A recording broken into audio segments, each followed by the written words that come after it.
Aujourd'hui, je vous amène aux portes de la ville de Nottingham où vous jouerez le rôle de marchands qui tentent de faire entrer leurs marchandises dans la ville afin de les vendre au marché. Cependant, vous devrez subir la rigoureuse inspection de l'avare shérif de Nottingham. Et qui sait, peut-être a-t-il raison d'inspecter votre cargaison. Vous vous lancez peut-être dans le commerce de contrebande, les temps sont durs. Une chose est sûre, ça va vous prendre du courage pour faire face au shérif et peut-être même quelques pots de vin. Dans Sheriff of Nottingham, le but des joueurs est d'être le marchand le plus riche à la fin de la partie.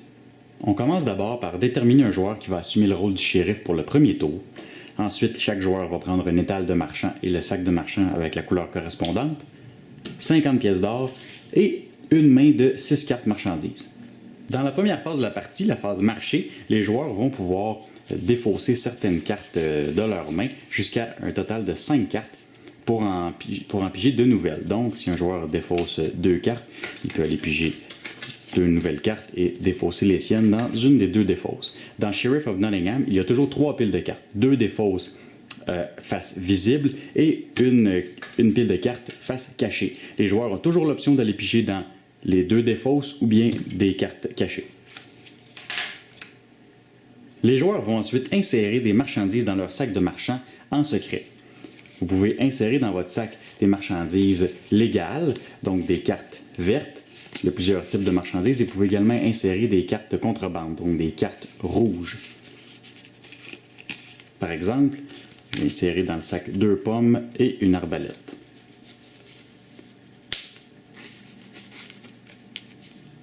Ensuite, les joueurs vont donner leur sac au shérif et ils vont faire une déclaration. Les joueurs sont obligés d'être honnêtes quant au nombre de cartes qu'ils ont mis dans leur sac, mais ils peuvent mentir sur le type de marchandise qu'il contient. Par exemple, dans ce cas-ci, le joueur doit dire au shérif qu'il a mis 3 cartes dans son sac, mais il va dire au shérif qu'il a mis 3 cartes de type pomme. Il ne va pas faire mention de l'arbalète qu'il a insérée dans le sac. Un joueur peut seulement dire qu'il importe dans la ville un seul type de marchandise.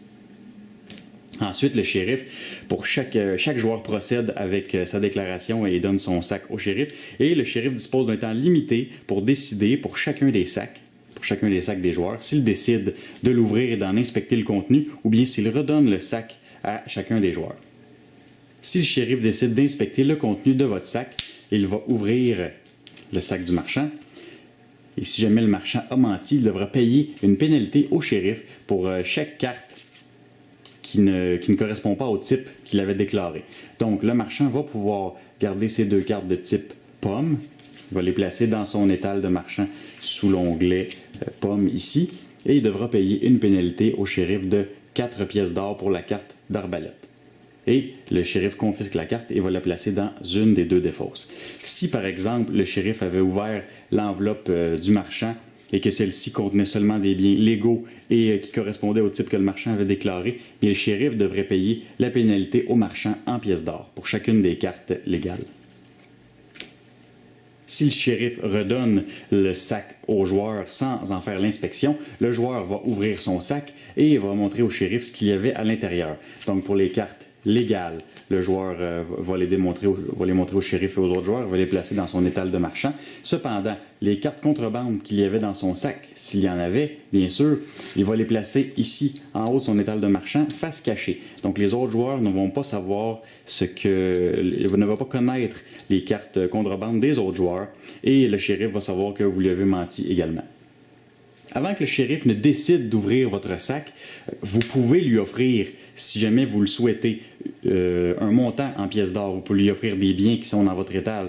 Vous pouvez lui offrir des pièces d'or afin qu'il ouvre le sac d'un autre joueur. Vous avez un pouvoir de négociation avec le shérif. Vous pouvez également lui offrir des faveurs pour le futur. Par exemple, vous pourriez lui dire de vous laisser passer cette fois-ci et que vous allez laisser passer son sac lors d'un prochain tour. Et si vous vous entendez avec le shérif et que votre entente implique quelque chose qui peut se résoudre immédiatement, par exemple des pièces d'or, bien vous êtes obligé de respecter votre parole. Cependant, si vous promettez au shérif une carte contrebande qui se trouve dans votre sac et que vous ouvrez votre sac et qu'il n'en contient aucune, eh bien le shérif va demeurer les mains vides. Et si jamais vous lui promettez de le laisser passer lors d'un prochain tour, vous n'êtes pas obligé de tenir votre parole. Vous pouvez trahir votre parole et briser le contrat avec le shérif.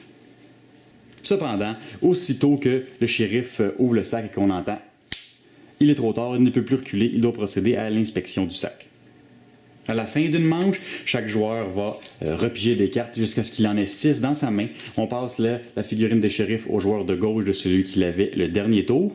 Et on recommence pour un prochain tour. Une fois que tous les joueurs ont été shérifs à 2 reprises, la partie se termine. Les joueurs vont additionner les pièces d'or qui leur restent, ainsi que les valeurs des cartes de marchandises qu'ils ont réussi à faire entrer dans la ville. Également les valeurs des cartes de contrebande, et le total va représenter le nombre de pièces d'or dont ils sont propriétaires. Il y a également un bonus en fin de partie pour les joueurs, par exemple, qui ont importé le plus de chacun des types de marchandises. Donc, le joueur qui a importé le plus de pommes dans la ville va se mériter 20 pièces d'or de plus, et le deuxième, 10 pièces d'or. Donc, il y a des bonus pour chaque type de marchandise. Il y a même des types de marchandises, des cartes de marchandises de contrebande qui sont plus rares dans le jeu, mais qui vont valoir plus qu'une carte pour le type de carte. Par exemple, ici, j'ai un coq. Celui-ci vaut 2 pour le décompte de fin de partie. Ici, on a des pommes vertes qui valent 2 pommes pour le décompte de fin de partie. Et on a ici du pain de seigle qui vaut 2 pains pour le décompte de fin de partie. Donc, ces cartes peuvent vous aider à aller chercher le bonus pour le meilleur marchand. Premièrement, je veux vous parler de l'origine de ce jeu-là. Ça vient d'une association entre Tom Vasel, un critique de jeux américain, et la compagnie de jeux Arcane Wonders. Ils ont créé ensemble une série de jeux qui s'appelle Dice Tower Essentials. Et ça, ce sont des jeux que Tom Vasel juge essentiels pour une collection de jeux de société. C'est le premier jeu à apparaître dans la série. C'est une version qui est modifiée d'un jeu qui date de 2006, et je peux vous dire qu'ils ont placé la barre assez haute pour les prochains jeux à apparaître dans la série. Sheriff of Nottingham est un excellent jeu, un jeu qui est rapide. Les parties de 4 à 5 joueurs vont vous prendre entre 40 et 45 minutes.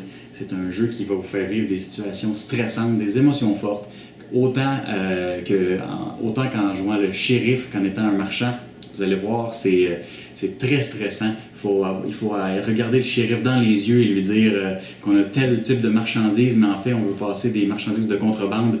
Il ne faut pas flancher. Et là, quand le shérif décide d'ouvrir notre enveloppe, des fois, on panique et on se met à lui offrir de l'argent pour ne pas qu'il ouvre notre enveloppe.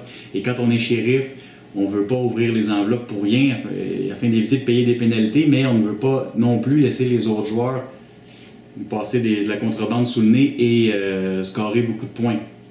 Donc, un très bon jeu, et vous avez autant de chances de gagner si vous n'aimez pas mentir et que vous décidez de dire la vérité tout au long de la partie, parce que les défausses, évidemment, à face visible, vous permettent d'aller vous chercher des biens qui sont légaux et d'en accumuler plusieurs.